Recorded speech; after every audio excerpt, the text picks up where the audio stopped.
BSP की इस चुनावी जनसभा में इकट्ठा हुए पार्टी के सभी छोटे बड़े पदाधिकारी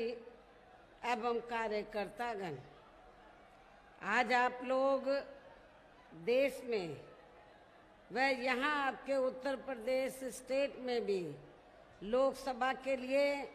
हो रहे आम चुनाव में अपनी पार्टी के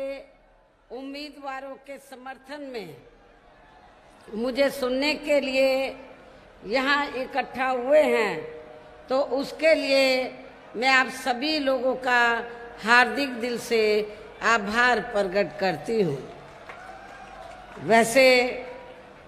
आप लोगों को ये मालूम है कि हमारी पार्टी कांग्रेस, बीजेपी व अन्य किसी भी विरोधी पार्टी तथा गठबंधन आदि के साथ मिलकर नहीं, बल्कि अकेले ही अपनी पार्टी के बलबूते पर पूरी तैयारी व दमदारी के साथ ये चुनाव लड़ रही है।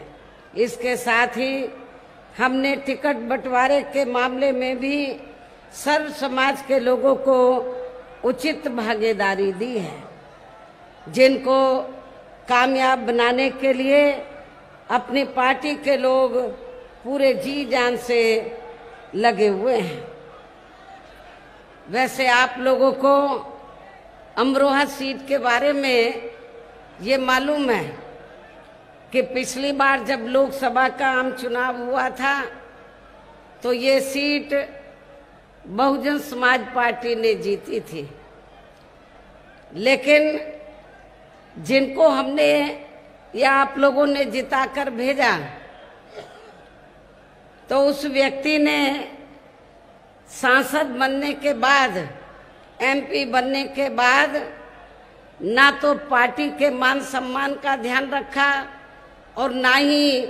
इस क्षेत्र की जनता के मान सम्मान का ध्यान रखा और ना ही क्षेत्र के विकास व उत्थान के लिए उन्होंने कोई कदम उठाया। उन्होंने यहाँ की जनता के साथ विश्वासघात किया, पार्टी के साथ भी विश्वासघात किया, ये आप सब लोगों को मालूम है। तो तब फिर हमें मजबूरी में तो उसके स्थान पर हमने दूसरे व्यक्ति को इस बार टिकट दिया है, लेकिन हमारी पार्टी ने जब बीएसपी के जो सिटिंग एमपी थे उन्होंने पार्टी और यहाँ की जनता के साथ विश्वासघात किया, तो हमने उनको टिकट तो नहीं दिया, लेकिन यहाँ के खासकर जो मुस्लिम समाज के लोग हैं तो उनके साथ हमने विश्वासघात नहीं किया। हमने एक मुस्लिम समाज के एक व्यक्ति ने तो विश्वासघात किया, लेकिन उसकी सजा हमने यहाँ के अमरोहा क्षेत्र के पूरे मुस्लिम समाज को नहीं दी है, बल्कि इस बार हमने उसके स्थान पर मुस्लिम समाज से चौधरी मुजाहिद हुसैन को ही हमने टिकट दिया है, जिनको जिताने में आप लोग जी जान से लगे हैं। हालांकि आज यहाँ आपकी इकट्ठा हुई भीड़, अपार भीड़ व भीड़ के जबरदस्त जोश को भी देखकर अब मुझे ये काफी हद तक भरोसा हो गया है कि पिछली बार की तरह इस बार भी आप लोग अपने प्रदेश से जहाँ लोकसभा आम चुनाव में अपनी पार्टी का बेहतर रिजल्ट जरूर लाएंगे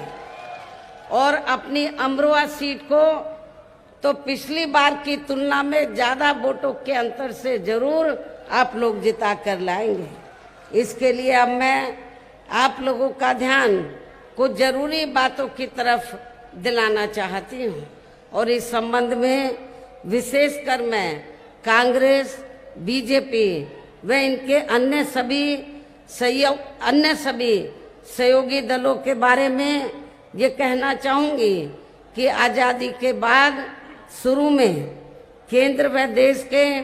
काफी राज्यों में भी ज्यादातर सत्ता यहाँ कांग्रेस पार्टी के ही हाथों में केंद्रित रही है, किंतु इनकी अधिकांश मामलों में रही गलत नीतियों एवं गलत कार्य प्रणाली आदि की वजह से ही फिर इस पार्टी को केंद्र व काफी राज्यों की भी सत्ता से बाहर होना पड़ा है तथा यही स्थिति इनकी सहयोगी पार्टियों की भी बनी रही है, जिसके कारण ही फिर पिछले कई वर्षों से बीजेपी व इनके सहयोगी दल केंद्र एवं काफी राज्यों की भी सत्ता में काबिज हो गए हैं, लेकिन इनकी भी ज्यादातर रही जातिवादी, पूंजीवादी, संकीर्ण, सांप्रदायिक व द्वेषपूर्ण नीतियों एवं कार्य प्रणाली आदि से तथा इनकी कथनी व करनी में भी काफी अंतर होने की वजह से अब ऐसा लगता है कि इस बार ये पार्टी भी यानी कि भारतीय जनता पार्टी भी केंद्र की सत्ता में आसानी से वापस आने वाली नहीं है, बशर्ते यदि ये चुनाव इस बार फ्री एंड फेयर होता है तथा आम चर्चा के मुताबिक वोटिंग मशीनों में भी कोई गड़बड़ी आदि नहीं की जाती है। और वैसे भी इस बार चुनाव में इनकी कोई भी पुरानी व नई चल रही नाटकबाजी, जुमलेबाजी व गारंटी आदि काम में आने वाली नहीं है, क्योंकि अब देश की जनता काफी हद तक इस बात को समझ चुकी है। इनकी पार्टी ने अब तक देश के विशेषकर गरीबों, कमजोर तबकों, मध्यम वर्गीय एवं अन्य मेहनतकश लोगों को जो इन्हें अच्छे दिन दिखाने के असंख्य प्रलोभन भरे वायदे किए हैं तथा अनेकों हवाई व कागजी गारंटी भी दी है, तो उनका जमीनी हकीकत में अभी तक इन्होंने लगभग 1/4 हिस्सा कार्य नहीं किया है, बल्कि इसके स्थान पर इनका ज्यादातर समय व ताकत भी यह इनके अपने चहेते रहे बड़े बड़े पूंजीपतियों एवं धन्ना सेठों को ही ज्यादा से ज्यादा मालामाल व धनवान आदि बनाने में तथा उन्हें हर स्तर पर छूट देने व बचाने में ही लगी रही है, जिनके अधिकांश आर्थिक सहयोग से ही ये पार्टी व अन्य पार्टियां भी अपना संगठन चलाती हैं तथा चुनाव आदि भी लड़ाती हैं, जिसका काफी कुछ खुलासा बॉन्ड की आई रिपोर्ट से भी हो जाता है। इसके साथ ही अब ऐसा लगता है कि कांग्रेस पार्टी की तरह ही बीजेपी ने भी केंद्र की तमाम सरकारी जांच एजेंसियों का ज्यादातर राजनीतिकरण ही कर दिया है। इसके अलावा देश के किसान वर्ग भी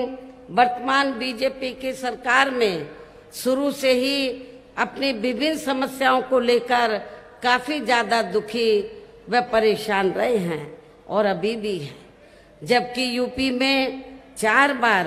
हमारी पार्टी की रही सरकार ने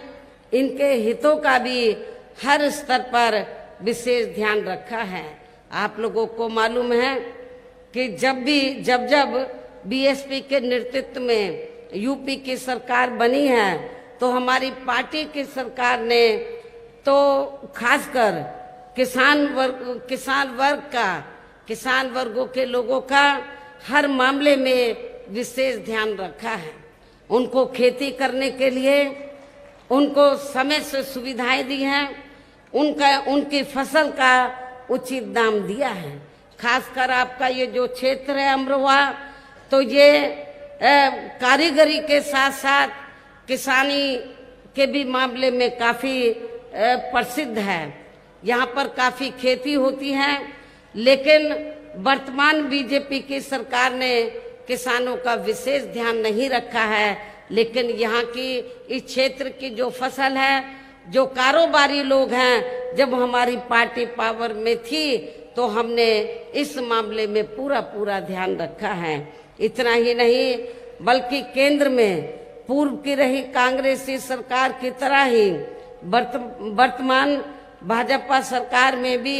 इनकी जातिवादी, हीन, सांप्रदायिक एवं पूंजीवादी सोच व नीतियों के चलते ही पूरे देश में सर्व समाज में से खासकर गरीबों, दलितों, आदिवासियों, पिछड़े वर्गों, मुस्लिम एवं अन्य धार्मिक अल्पसंख्यक समाज के लोगों का भी पूर्ण रूप से विकास व उत्थान आदि नहीं हो सका है। और इस संदर्भ में वैसे आप लोगों को ये मालूम है कि पूरे देश में यहाँ दलितों, आदिवासियों एवं अन्य पिछड़े वर्गों का सरकारी नौकरियों में वर्षों से अधूरा पड़ा आरक्षण का कोटा भी अभी तक पूरा नहीं भरा गया है। विशेषकर एससी व एसटी वर्गों के सरकारी कर्मचारियों का पदोन्नति में आरक्षण भी अब काफी हद तक प्रभावहीन ही बना दिया गया है। साथ ही केंद्र व राज्यों में भी विरोधी पार्टियों की रही सरकारों में इन सभी वर्गों को प्राइवेट सेक्टर में आरक्षण दिए जाने की व्यवस्था किए बिना ही इनकी सरकारों के ज्यादातर सरकारी कार्य अब प्राइवेट सेक्टर के जरिए ही इनके बड़े बड़े पूंजीपतियों व धन्ना सेठों आदि को ही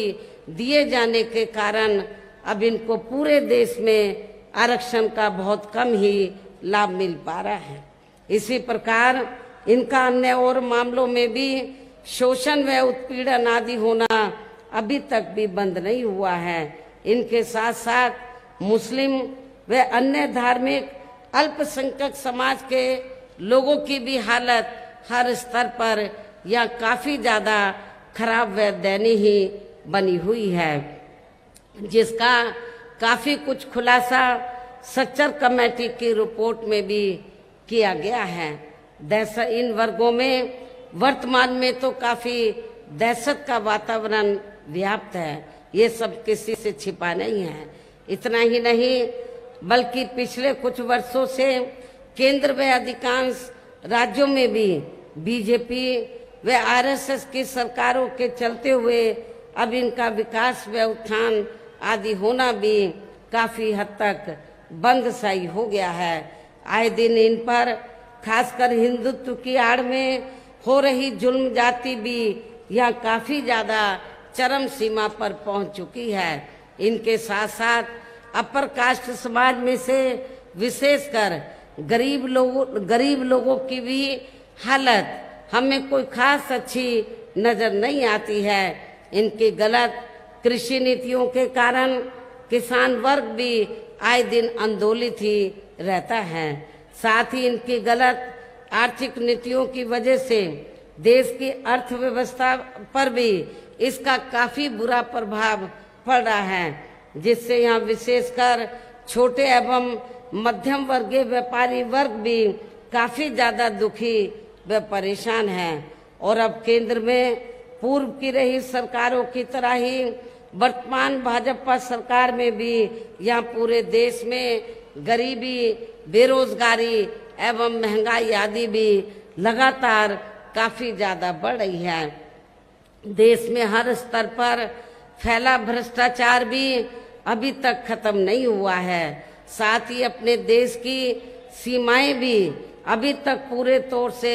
सुरक्षित नहीं हैं। ये भी बड़ी चिंता की बात है। ऐसे में अब आप लोगों को देश में इस समय हो रहे लोकसभा आम चुनाव में कांग्रेस, बीजेपी व इनकी सहयोगी पार्टियों को भी केंद्र की सत्ता में आने से जरूर रोकना है। जिनकी गलत नीतियों व गलत कार्य प्रणाली आदि को आप लोग काफी हद तक आजमा भी चुके हैं। ऐसी स्थिति में अब ये विरोधी पार्टियां इस चुनाव में भी किस्म किस्म के साम दाम दंड भेद आदि अनेकों हथकंडे इस्तेमाल करके केंद्र की सत्ता में आने की भी पूरी कोशिश में लगी हैं, जिनसे अपनी पार्टी के लोगों को हर स्तर पर काफी ज्यादा सावधान रहना है। और इस मामले में विरोधी पार्टियां अपने अपने पक्ष में हवा बनाने के लिए खासकर मीडिया, ओपिनियन पोल व सर्वे आदि का जो बड़े पैमाने पर इस्तेमाल कर रही हैं, तो उनसे भी अपनी पार्टी के लोगों को बिल्कुल भी गुमराह नहीं होना है। इसके साथ ही विरोधी पार्टियों के विभिन्न रूपों में जारी किए गए इनके हवाई व प्रलोभन भरे चुनावी घोषणा पत्रों एवं वायदों आदि के बहकावे में भी अपनी पार्टी के लोगों को कतई नहीं आना है, जिन्हें ये पार्टियां चुनाव खत्म होने के बाद ज्यादातर अमल में नहीं लाती हैं और अब जिन पर से देश की जनता का अधिकांश विश्वास ही उठ गया है। यही खास वजह है कि हमारी पार्टी किसी भी चुनाव में अपनी पार्टी का कोई भी चुनावी घोषणा पत्र आदि जारी नहीं करती है। वैसे भी हमारी पार्टी किसी भी मामले में कहने में बहुत कम बल्कि कार्य करके दिखाने में ही ज्यादा विश्वास रखती है। और इस बात का सबसे बड़ा सबूत ये है कि उत्तर प्रदेश में 4 बार हमारी पार्टी के नेतृत्व में रही सरकार ने चुनाव में अपनी पार्टी के बिना कोई जारी किए गए चुनावी घोषणा पत्र के ही प्रदेश व आम जनहित में काफी कुछ ऐतिहासिक कार्य करके दिखाए हैं, जिनकी अब देश में अधिकांश पार्टियों की सरकारें काफी नकल भी कर रही हैं। जबकि इस मामले में हमारी पार्टी का ये कहना है कि यदि इन पार्टियों के स्थान पर केंद्र में हमें अपनी पार्टी की सरकार बनाने का मौका मिलता है, तो तब फिर हमारी पार्टी की बनी सरकार केंद्र में यहाँ अब तक रही सभी विरोधी पार्टियों की सरकारों की तरह केवल हवाई व कागजी कार्य आदि नहीं करेगी, बल्कि उत्तर प्रदेश की तरह ही जमीनी हकीकत में ठोस कार्य करके दिखाएगी।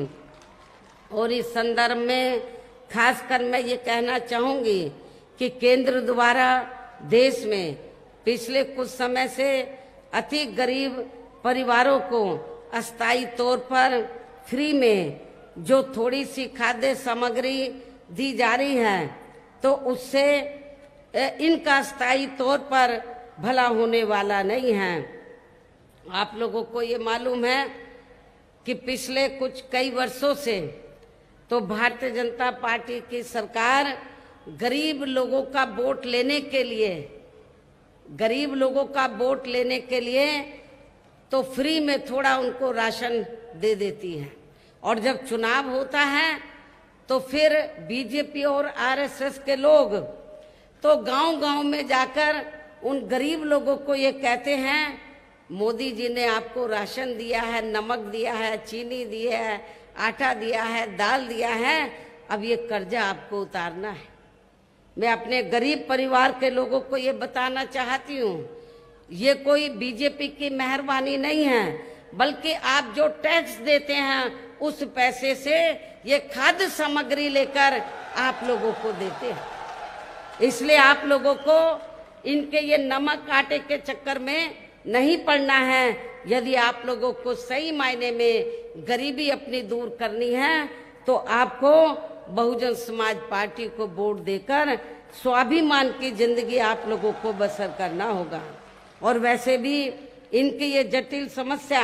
देश में हर हाथ को काम देने से ही केवल दूर हो सकती है, जिसकी तरफ हमारी पार्टी की बनी सरकार विशेष ध्यान देगी। साथ ही देश में पिछले काफी वर्षों से आए दिन बढ़ रही गरीबी, बेरोजगारी व महंगाई आदि से भी जनता बहुत ज्यादा दुखी व परेशान है, जिसे भी आर्थिक नीतियों में तब्दीली करके जरूर दूर किया जाएगा। हिंदुत्व की भी आड़ में पिछले कुछ वर्षों से खासकर मुस्लिम समाज के लोगों का द्वेष की भावना से जो इनका काफी ज्यादा शोषण व उत्पीड़न आदि किया जा रहा है, तो इसे भी जरूर रोका जाएगा। और ये सब हमने अपनी यूपी की रही सरकार में करके भी दिखाया है। इसके अलावा हमने यूपी में सर्व समाज में से गरीब एवं बेरोजगार लोगों को बेरोजगारी भत्ता आदि न देकर उन्हें बड़ी तादाद में रोटी रोजी के साधन भी उपलब्ध कराए हैं, जो अब ये कार्य भी अधिकांश ठंडे ही पड़े हैं, जिनको फिर सरकार बनने पर प्राथमिकता दी जाएगी। कहने का तात्पर्य ये है कि देश में इस समय हो रहे लोकसभा आम चुनाव में विरोधी पार्टियों के जारी किए गए उनके हवाई व प्रलोभन भरे चुनावी घोषणा पत्रों आदि के बहकावे में अब यहाँ खासकर देश के अति गरीबों, मजदूरों, बेरोजगारों एवं अन्य मेहनतकश लोगों को बिल्कुल भी नहीं आना है। और अब इन्हें ऐसी सभी विरोधी पार्टियों को हर हालत में केंद्र की सत्ता में आने से रोकना है, जिनकी कथनी व करनी में काफी अंतर रहा है तथा जिन्हें ये लोग बरसों से आजमा भी चुके हैं। ऐसे में अब मेरा यही कहना है कि आप लोगों को अपने खुद के व अपने प्रदेश तथा अपने क्षेत्र के भी हित में, देश के भी हित में अपने वोटों को यहाँ कांग्रेस, बीजेपी व अन्य विरोधी पार्टियों को न देकर केवल अपनी एकमात्र हितैषी पार्टी या केवल अपनी एकमात्र हितैषी पार्टी बहुजन समाज पार्टी को ही देना है, जो ये पार्टी उत्तर प्रदेश की तरह ही केंद्र में भी अपनी पार्टी की सरकार बनने पर फिर पूरे देश में यह अपनी पार्टी की सर्वजन हिताय व सर्वजन सुखाय की नीतियों पर आधारित इस सरकार चलाएगी। इसके साथ साथ केंद्र से जुड़ी आपके क्षेत्र की जो भी यहाँ स्थानीय समस्याएं होंगी तो उन्हें भी फिर दूर करने का हर संभव पूरा प्रयास किया जाएगा। साथ ही यहाँ गरीबों, मजदूरों, बेरोजगारों, कर्मचारियों, किसानों, छोटे व्यापारियों एवं अन्य मेहनतकश लोगों के हितों का भी विशेष ध्यान रखा जाएगा। सर्व समाज में से खासकर दलितों, आदिवासियों, पिछड़े वर्गों, मुस्लिम व अन्य धार्मिक अल्पसंख्यक समाज के लोगों के विकास एवं उत्थान के साथ साथ हर स्तर पर इनकी सुरक्षा आदि के लिए भी सख्त कदम उठाए जाएंगे। और तभी फिर यहाँ वास्तव में अपने देश के महान संतों, गुरुओं व महापुरुषों में भी विशेषकर महात्मा ज्योतिराव फूले, श्री छत्रपति शाहू जी महाराज, श्री नारायण गुरु, बाबा साहब डॉक्टर भीमराव अंबेडकर एवं मान्यवर श्री कांशीराम जी आदि का अधूरा रहा सपना जरूर साकार हो सकता है, जिनको यूपी में हमारी पार्टी की रही सरकार द्वारा हर स्तर पर पूरा आदर सम्मान दिया गया है। इन्हीं खास बातों के साथ ही अब मेरा देश व आपके स्टेट के भी हित में, आपके क्षेत्र के भी हित में यही कहना है कि हमारी पार्टी ने यहाँ जिनको भी लोकसभा के लिए चुनाव के मैदान में उतारा है, आपके अमरवा लोकसभा की सीट से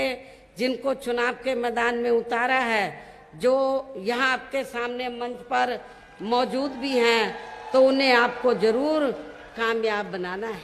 तो उन्हें आपको जरूर कामयाब बनाना है, जिसके लिए यहाँ पार्टी के सभी स्तर के छोटे बड़े पदाधिकारी एवं कार्यकर्तागण आदि पूरे जी जान से लगे हैं। और अब अंत में मेरा यही कहना है कि आप लोगों को वोट पड़ने वाले दिन यहाँ बीएसपी के अपने सभी लोकसभा उम्मीदवारों को अपनी पार्टी के अमरवा सीट से हमने जिनको चुनाव के मैदान में उतारा है, तो आप इनको अपनी पार्टी के जो हाथी चुनाव चिन्ह है, हाथी चुनाव चिन्ह के सामने वाले बटन को दबाकर इनको जरूर कामयाब बनाना है। इस खास अपील के साथ ही अब मैं अपनी बात यहीं समाप्त करती हूँ। जय भीम, जय भारत।